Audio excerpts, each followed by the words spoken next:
Fantastic. Okay, there we are. I'm going to make my screen bigger so that I'm not distracted by the other screen of us. Are you moving? Okay, I was like, you were very still. And I'm going to pull us up on my Facebook so I can make sure, so we can catch all the questions if there's any questions. Great. Okay, great. We're live. It's happening. Hello. Hello, Let's world. do it. Okay.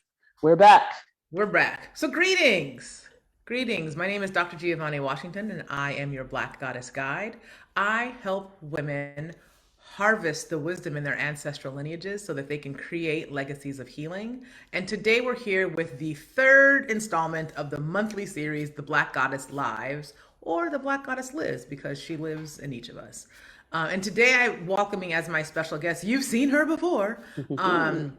This is Angela Richardson, and I will invite her to introduce herself. Thank you.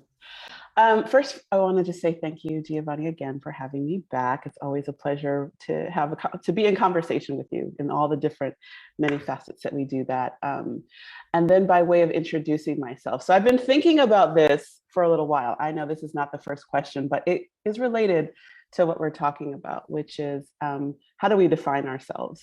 How do we say who we are? What language do we use? And I've been thinking about this a lot. And so I'm going to introduce myself as a woman who is devoted to the sensuality and sovereignty of Black women. And I do that through coaching people, guiding people. I have programs that I do. I do that in a lot of different ways, but I'm taking a stand in my life for love and for the sovereignty and sensuality of the lives and bodies of Black women. So Oh, that's who I I am. got tingles and chills. I No love longer it. am I being contained in simple boxes. That's Gee, right. That's right. There are no boxes here. There are yeah, no boxes. I think actually that's a really good segue into our conversation today about the magic of the sovereign woman. yeah. And you and I, in our prep, we talked about what is and what isn't a sovereign woman. And one of the things that came up was like about being in a box. So before I get too far and start over determining things, what is a sovereign woman to you? hmm Well, the first word that comes to my mind is free, freedom, and all that that means. So when I think about being a sovereign woman, I think about the freedom to determine my life as I'd like to, right? Certainly my body, having sovereignty over my body, which historically in the United States, Black women have not had that. So it means sovereignty over my body, sovereignty over my choices, sovereignty over, and let me use and not define the word with the word, autonomy, Mm. agency, power, choice, all of those kinds of things that are almost like dirty words for women, meaning like, oh, you don't want to be to this or to that. That means that no, it means I get to make my choices. It means that my say is the final say. And then specifically how that might look in my life would be as a sovereign woman, I get to say, I get to decide what kind of relationships I want to be in and with whom. I get to decide whether that be family or children. Like I get to decide the kind of mother I want to be, not the way I'm supposed to be. I get to self-define and self-name and self-determine. Those are just some beginning things to get the conversation started. No, I love this notion of self definition. Um, is that Kujichagulia? Self determination? I Come believe on, that don't is the put me on the spot principle. like that. I believe that is the principle. No, but I like this notion of because it's sort of all encompassing. Like Mm, instead of again putting it even sovereignty or sovereign in a box, like it is these things. It is just like you're taking a stand for love. I'm very moved by that. Just as you're taking a stand for love, this is really about taking a stand for my word being the final word. Right? This is not a place of question. This is not a place, and it's also not about reaction or attack. Right? I'm right, not doing these things in reaction to well, maybe a little bit in reaction to colonialism, but I'm not doing these things in reaction to particular things that are people coming at me in a certain way. This is what right. I need to do. This is really about an internal. I think it's. I love this. I'm in love with this phrase, navel gazing. I think it's a way to look up from the navel gazing and be in the world in a way that serves everything that you saw in your navel. Does that make sense? It's like it continue it completes the loop. Like I've been doing all this work, all this work, all this work, and now I'm sovereign. Like I have ideas, I have thoughts, I have a, and they're not they are in and of themselves in um reaction or relation to other things. I hope that I feel like I'm not really communicating that clearly, but it's this, like this is the sovereign, right? Like Yeah. I want to do this thing. This is not about harming others or doing malicious or nefarious things unto others. It's about taking care of this. And I guess the question that comes up for me, I want to say this and then put a pin in it and then go back to my question, because Okay. when you were talking, what came to me was this. I wrote a paper in graduate school about um, reproductive policies that have, for many, for hundreds of years, sterilized Black women. Mm-hmm.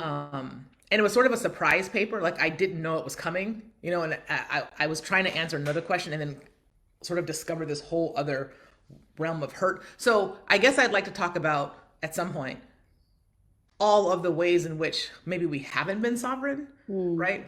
And you spoke to some of those, and then talk about why sovereign is so important. And so then my question from, um, I don't know what my question was. I forgot.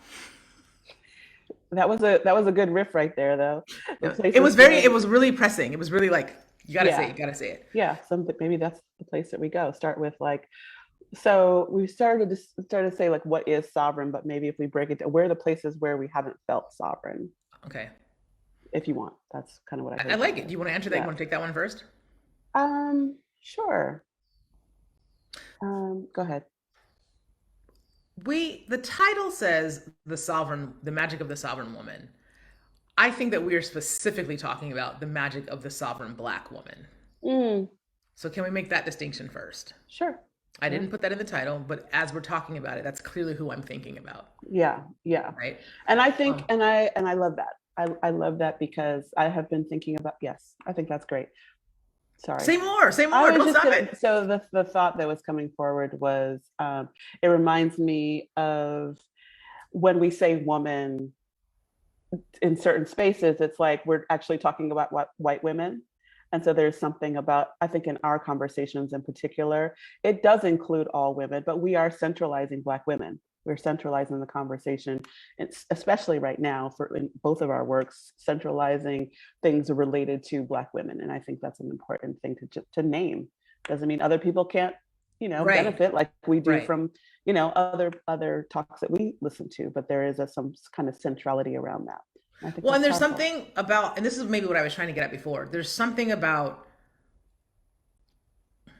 an understanding or a resonance around the word sovereign or being sovereign or walking sovereign that is just about that person or that person's approach to life. It's not about taking anything from anybody else.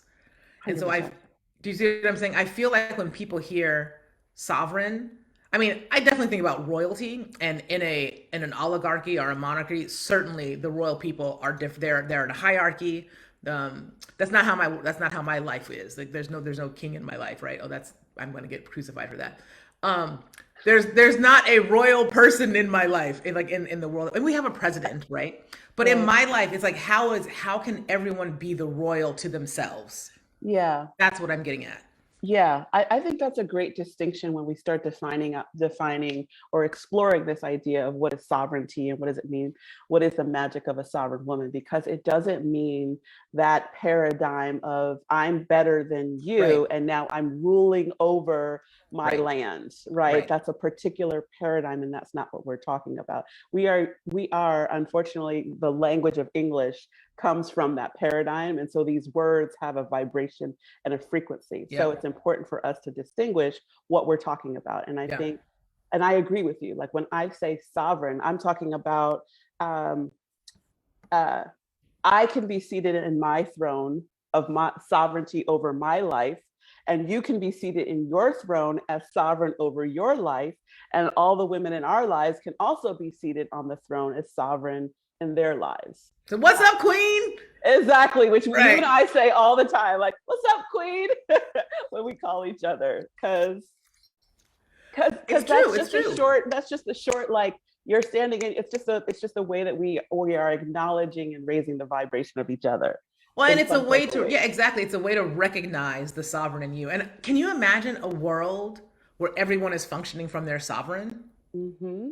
You know, like what is the conversation or what are the interactions that happen when everyone is fulfilled? And I mean, and I guess we have to talk about like what it feels like to be sovereign when Mm-hmm. everyone's fulfilled and self-determined. We have a comment here from Faith. Hi, Faith. Faith says sovereign means self-determined to her. Yes. So there's something about this self-determination. And you know, we spoke about in our prep, we were talking about how our bodies are our first altar, Yeah. and I think that's maybe a great entry point into what it is to be sovereign, to be a sovereign Mm-hmm. Black woman, Mm-hmm. right? And one of the things I often prescribe or suggest that people do is set up altars for various reasons, Mm-hmm. right? We a grief altar, ancestor altar, nature altar, like there's all these kind of altars because we don't necessarily need to be carrying all the things with Yeah. us. We need to be able to put them in a place and go to them and interact with them and relate with them when we're resourced. And I believe that having putting, you know, physical objects symbolizing the things that we're carrying really helps with that. Mm-hmm. But the truth is, not the truth. The I mean it is the truth, but like the what's underneath all of that is that we are our first altar, right? And that Mm. means that we need care, we need attention, we need space and time. We need to be able to be naked in our bedroom without interruption and put lotion on the ankles. Do you know? Um, Ankles need lotion, girl. do you know what I'm saying? Um, I'll tell you a You story about need that later. butter. It's I'm just like these are The like thing. I remember I have a friend Sabela Grimes I was in graduate school with, and he had children back way before I had was even thinking about kids, and he had two young men and a young woman. I think they were all like under 12 at this time, but there became a point where they were like the daughter needs her queen time. Mm. You know, like I think she was like 7, but she needed her queen time. And so Mm-hmm. there's this space that we need. And I think what happens when so he was teaching her even then, like you are sovereign, Yeah. right? You deserve this space and this time to take care of you, to take care of your body, to be centered, to be clean, to be ready to face the world, right? And that's actually a good question. I love this is definitely an untidy conversation. But prepping yourself and wait, Faith said and caring for her heels. It's a real thing. The And ash and the dry skin is a real thing. yes, it is. like um to be to resource oneself in order to Mm-hmm. go out into the world that does not actually think or see our bodies as sovereign, That's right. right? Okay, I'm just what do you think about that? Yeah. I mean, gosh, there's so many threads of, you know, ways the conversation could go. Two things that come to my mind. The first one is just this idea of being sovereign in your body, and looking upon our body, and I don't just mean in the kind of surface way, right? Oh no, I can, go here or go there, but that the truth is like deep down in there. I'll speak for myself. I have uncovered deep places where I give over my power to people in relationships is a big one. So that is a place where in the past haven't I haven't activated my own sovereignty. I haven't been standing in the place of my own sovereignty. And what that looks like is that I end up feeling like a smaller version of myself. Yeah. Now, there's a reason, there's lots of reasons, and there's work that I do with all of that. And so, being sovereign in one's life or with one's body is for Black women. It's a newer idea. It's a newer reality because for so many years, 400 plus, our bodies were not our own. Our Yeah. choices were not our own. So Yeah. so we are, and we've talked about this, and we're in a course together around this whole idea of like reclaiming that and defining what it means for me as a Black woman to have sovereignty over this body. And for myself, it is something that I'm continuing to unfold. And so I think I just want to kind of name that it's not like, and I arrived at sovereignty and here I am. It's like, no, I am unfolding, unfurling, and revealing to myself what is sovereign, or like I like to say, what does it mean to be home in this body? Like, Yeah. this is my body. and it's newer. And so that's one piece. And that this idea of queen time, which I adore. And I think what comes to my mind there is, I want to say this without like negating, dismissing how people do that, but I think there can be trappings, material trappings around, oh, this is my queen time, which means I'm gonna go spend all this money. I'm gonna do all these things. I'm gonna get external reflections that I'm a queen, as opposed to um, uh, cultivating the queen from within, and also have nice things. I like nice things. I like nice things. Get that silk robe, get that, get those shoes you want, get all of that. And also make sure queen time includes and even begins in, or is established in, that cultivating the queen within, so that it's more of emanation, right? I love it. When a queen walks through the room, you're like, that's queen energy. You're not like, is she a queen? I don't know if she's a queen. Right. So I think I'm hearing you say that there's no question about sovereignty. It either is or it isn't. Right? There's no question. And it unfolds though. I don't want to be like, you are it or you aren't it. It has gradients, I think. Well, you can be on your way to it, the process of becoming sovereign. Okay, you can be on your way. You can be on your way. I think where I'm really going with this comment is, I'm reminded, is it Shakespeare perhaps, who said, like, me think thou dost protest too much? Oh. And so it's like, when you're out there with the material trappings, or you're telling people that you're a queen, or you're, like, you're in people's face. I think it's, there's a way in which this is coming up a lot for me in a lot of conversations, not just about sovereignty, but a lot of things about, I was having a conversation with someone about the divine feminine, and I can't remember the question exactly, but my answer was, sometimes I feel like we're like, no, it needs to be, matriarchal and woman centered. And it's very much in reaction to how patriarchy has been shoved down our throats. Yeah. And I think that divine has aspects and emanations of masculine, feminine, everything in between. Right? Just like I think queendom or sovereignty has, it's not in reaction to something. It's something, like you said, that emanates from you. And I think that's a really important, I can feel it, like it's a texture. It's a texture, it's a feeling. There's something, this is coming up a lot for me in many conversations about many things, all related to women. And it's about, how can we be in the world as ourselves and not in reaction to, right? And I think that colonialism and patriarchy set us up to be in reaction to it. Totally. Right. And that means that takes us out of our sovereign. Yeah. Right. Yeah. So I think, go on. No, go on. You're going to say something. You said, Yeah. I have a question for you if you don't. I was just going to say, so the being in reaction to something, which is, I think that's a very important piece of it too, and why it's important that it comes from within, because when one, and when I wake one, I mean, like, when Black women are standing in our sovereignty or our queendom, it's not like the greater world is going to be like, oh yes, all hail queen. You know what I mean? In fact, many times we'll actually feel the opposite. So I might be standing and shining and feeling like so rooted in myself, and someone unconsciously or consciously might feel threatened by that. For whatever reason. They just feel uncomfortable with the boldness that I might have to be self-assured in this room or whatever it is, right? And they might be activated by that, not even knowing it, and react.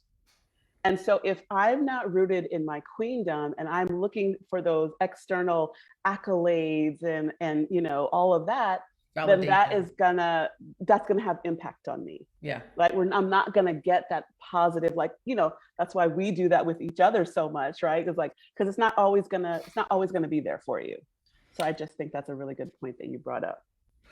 And I think that this is actually a great entryway into let's talk about Sapphire for a moment. So Okay. let's talk about, maybe you can tell us who Sapphire is, who she is to you, and this work that you've built around her. Yeah, great. Thank you. Yeah, so Sapphire, just short backstory. When I was in college, I had a mentor. Her name was Glenda Dickerson, who did a lot of work on reclaiming the stereotypes of Black womanhood, right? So there's Jezebel, Sapphire was one of them, Mamie, which and Jemima, and the tragic mulatto, right? And so these are four kind of not kind of, they're four negative stereotypes that hint at compartmentalizing and degrading Black women. Yeah. So you can look those up and figure out what all those ones are. But I started as in the body of work that I do, which tends to be with women, in particular with Black women, around awakening desire, embodying love, intimacy and relationship, and personal power.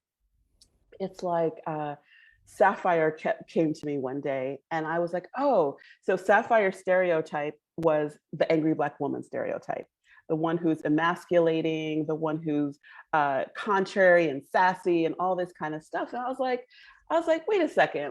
When I think about it, if someone was judging a Black woman as being angry, it may just be she was outspoken. Right. She had something to say.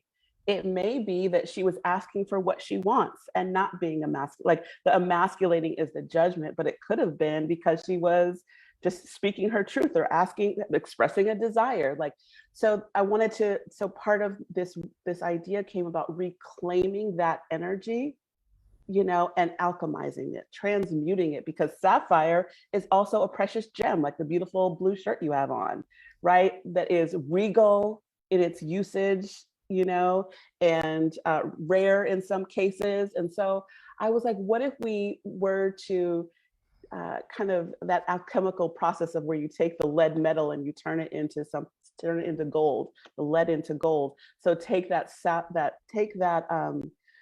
negative stereotype, heat it up with one's Mm. attention, and what transmutes from it is this beautiful gold, this beautiful sapphire or gold, and so I wanted that for Black women, right? To take any impact of those negative stereotypes, heat it up with love and attention, I and love it. let emerge from it the sapphire the actual regal sapphire that you are.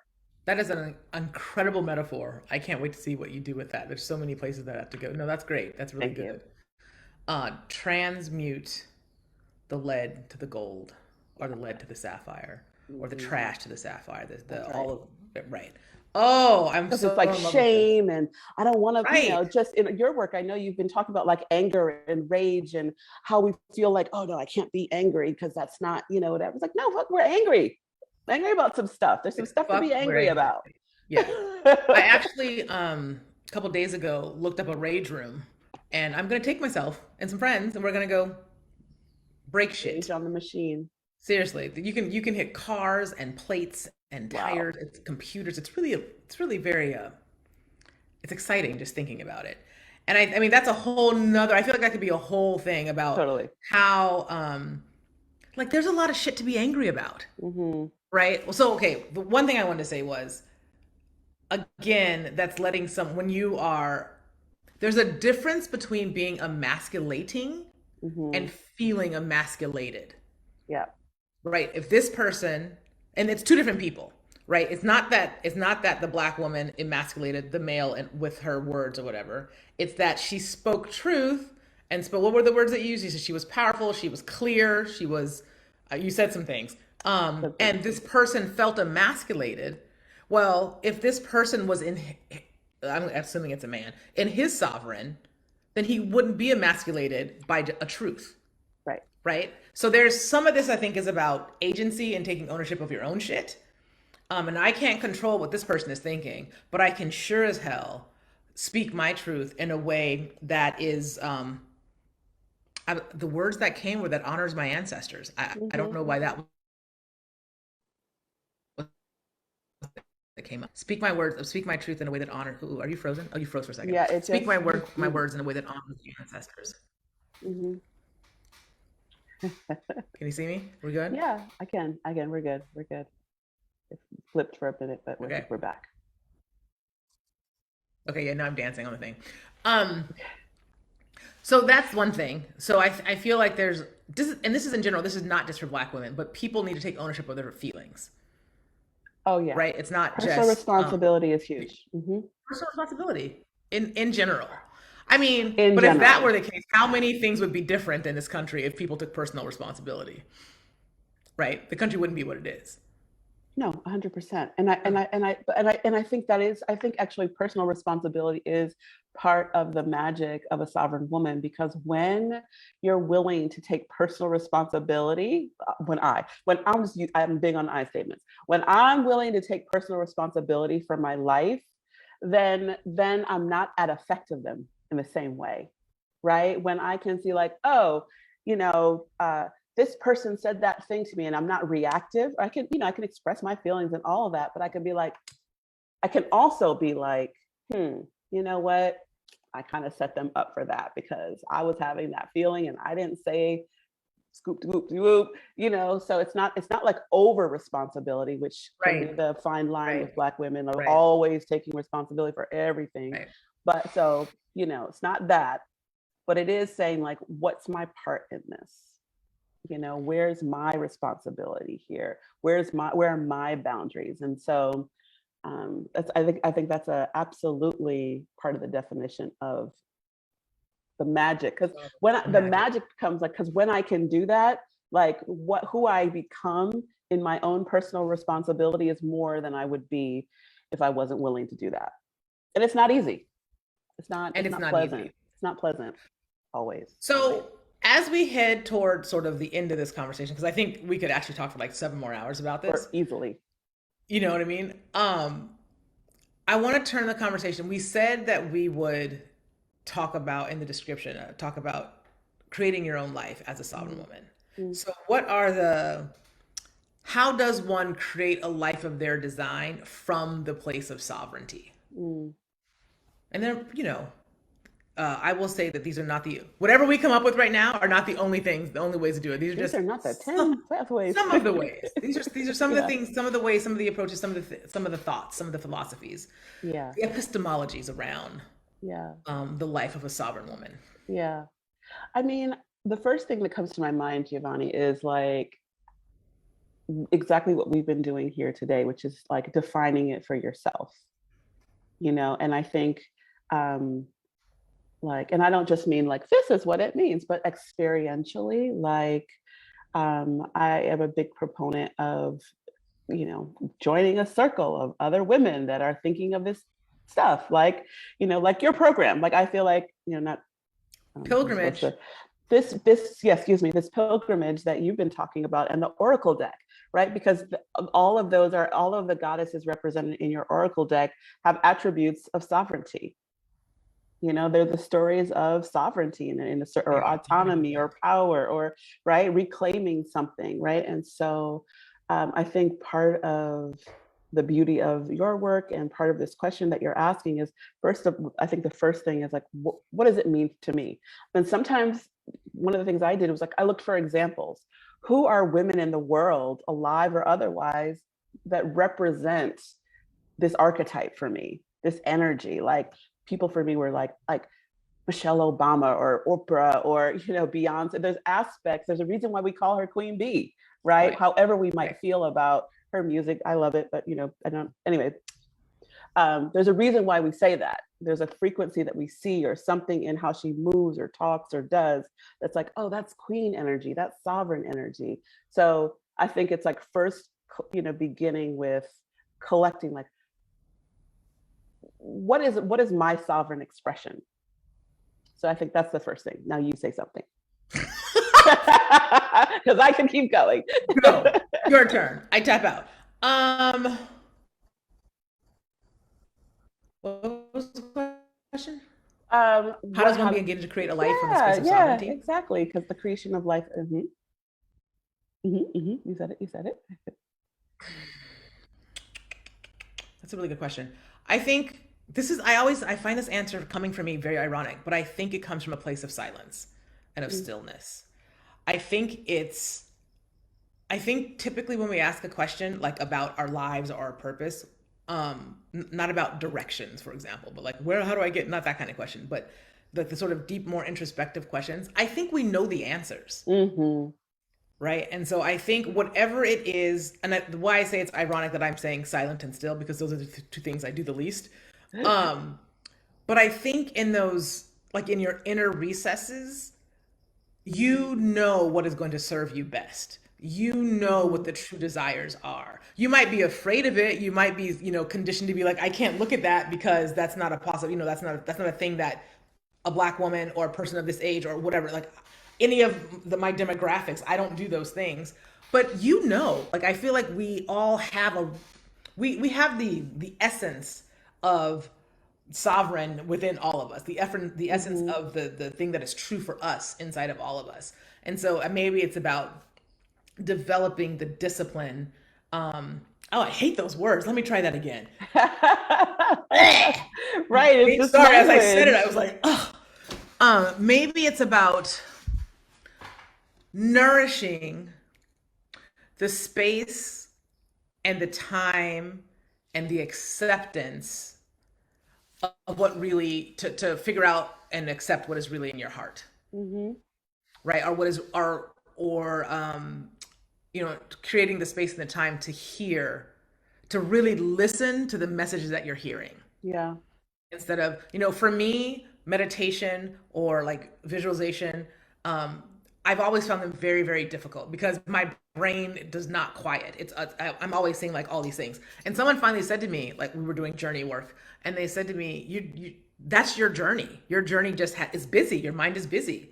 And I was like, oh, so instead of negating the thing that I was seeing, the busy thing that I was seeing, is like, oh, this is actually what I'm being given. Mm-hmm. Right, this is my message. I'm like, Mm-hmm. oh, let me actually then sit with it instead of immediately saying, oh, that I can't, that's not a journey. Everyone else's journey has flowers and big open fields and rivers that run through it, and the animal or whatever comes and speaks clearly to them. That doesn't happen. My shit, like we're flying and the horses have wings, and it's all, that's a lot of information, but my mind is wild. So, I mean, I also think that the ancestors and spirits speak to us in a way that we understand. Mm-hmm. And that's just how my brain works. So, there's, like, instead of having disdain or being discouraged by the fact that my journey, for example, our meditation didn't look like other people's journeys of meditation, like, no, this is your message, Mm-hmm. right? Did that make sense?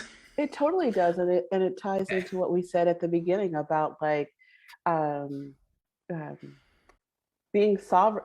There's not one expression of sovereign, Right.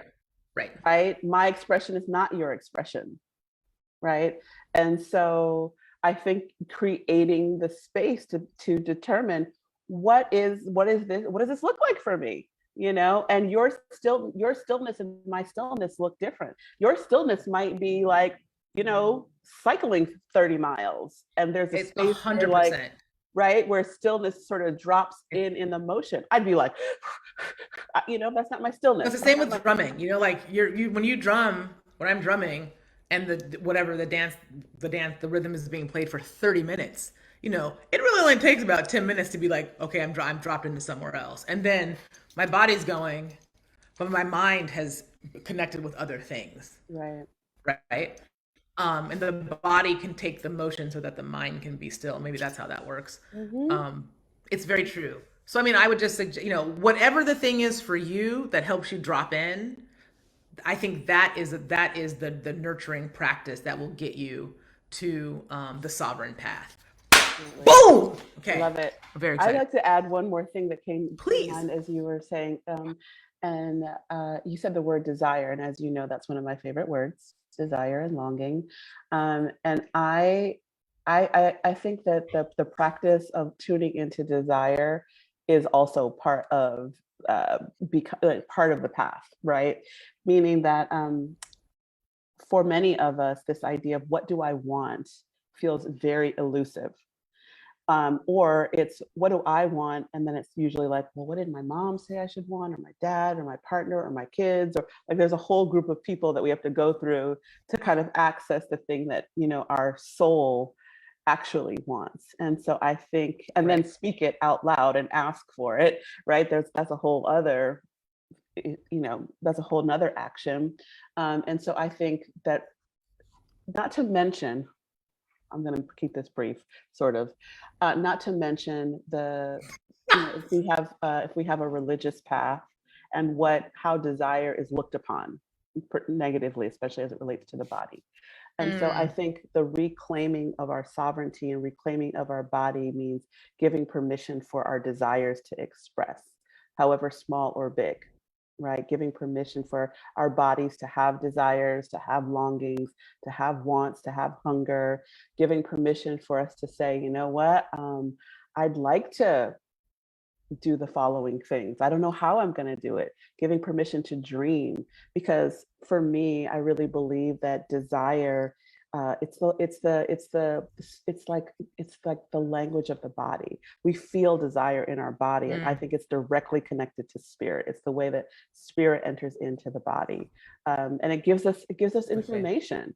Like, I don't have desire for everything. I have desire for the things that oftentimes a light my soul up. And so just wanted to give a little, you know, lift up for the practice of listening and tuning into those inner, those inner, I want to, wouldn't it be great if, Yep. Yep. Follow those. Follow those. Um, I think that's actually a really good point for us to, for you, me to invite you to share about your work and how people can connect with you and your upcoming pilgrimage to sojourns. Sapphire. Sojourn. I did see that the other day, actually. Your upcoming sojourn to Sapphire. It's a sojourn to Sapphire. Uh-huh. Um, want to talk about that a little bit? Yeah, so I mean, the first thing I want to actually, before I thank you so much for, you're always so generous with the space to share about what I do. One of the next things that I'm going to be doing is teaching in your pilgrimage on Mami Wata, who we haven't touched on yet today. So I'm really Have excited not. about. We haven't touched on her. Should we touch on her briefly? You, I, I'm. We don't have to. I mean, we've touched on a lot. I okay. will show her a picture. Yeah, thank you. So, in this uh, pilgrimage that Giavanni is guiding groups of women on, or starts yesterday, I'll be coming in as the guest teacher for Mami Wata, and her frequency is everything that we've been talking about: sovereignty, the non-conforming woman, and desire. So those are topics that I just are near and dear to my heart, because, as I said, I'm devoted to them. Um, Also, other things that I'm doing, I'm also a writer. And so I have a love note that I send out every Sunday. So it's more around all of these topics. It's a good way for people to get to know who I am and get to know what I believe and how I teach and what I do.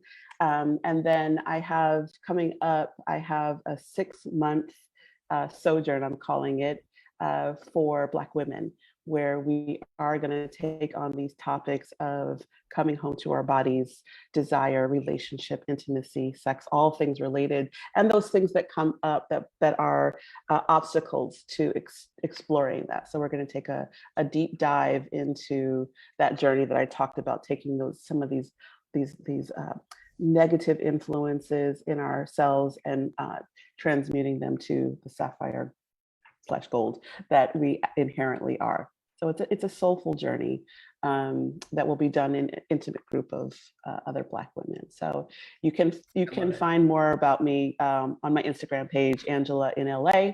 That'll connect you to all the different pieces that I mentioned. And I do one-on-one Beautiful. coaching as well. People are interested. I will also. You can drop it in a comment. Your website and your. I mean, you can do it Mm-hmm. after we get off. Yeah. Your Okay. Great. website and your Instagram. And I will Great. say, here's I think where we can close is actually with Mami Wata because she is sovereign, Yeah. and her call to action on the back of the card says, "Your path is yours. Be unwavering in your commitment to it." And it's like, even if the path doesn't fit the norm. And so Mm, this is, I think, exactly what we've been talking about. This is about identifying and being in harmony with the inner voices of desire and then taking action mhm, and doing those things that fulfill those desires or fulfill the or answer the call or will put you in relationship with spirit, like however you want to say it. I mhm. think that's exactly what we're. So this is. This is great. It's tidy. We tied a bow on it. I think so. I think we'll leave with the words of Mami Wata. Your path is yours. Be unwavering in your commitment to it. So our Mm, work is to discern what our paths are. We mm, have a clear instruction about what to do when we're on the path. So it's just getting to the path, mm, clearing feeling the path, being in true alignment with the path, mm, hearing, touching, seeing, like however you get the messages. mm, Know that the messages are for you, mhm. I and have a that you will quick be. question. Yeah, please. For anybody who might be new out there, like how do they find one of these beautiful decks? Go.blackgoddesswithin.com. They are, it's really interesting. We have only, I want to say we have like less than 100 decks left. Wow. And I'm not 100% sure that I'm going to do another run. So this really might be the last time that you can actually put your hands on the original Black Goddess Within Oracle deck. So that's a great question. But you can find the deck at go.blackgoddesswithin.com. Mm. And And then if I and wanted that to will go that's deeper with this work, what would I do? You should send me a DM and we'll set up a conversation. Thank you. All right. That's very good. It's very good, Angela. I appreciate that. I appreciate that.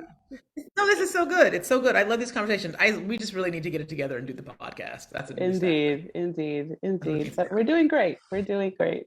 We're doing fantastic. That's right. Fantastic. Well, thank you for joining me today, Angela Richardson of Satiate, and with her new programming called Sapphire. Do you know when you start? Yeah, we're going to start at the top of April.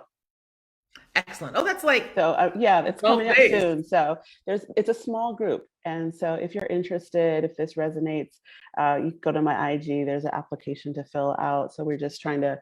I'm curating the first group in April. Do it if you want. Awesome. Awesome. Congratulations. Thank you. All Thanks right, for we'll see you having me, all. Giovanni. Appreciate you always. I love you to pieces. You know this. Thanks, Queen. All right, Sovereign. Let's go, my liege. We'll see you all next month at the next Black Goddess Live. I'm not even sure what it's about yet, but I'll see you there in a month. Peace. Oh, wait. I'm just going to stop the live. You can stay on.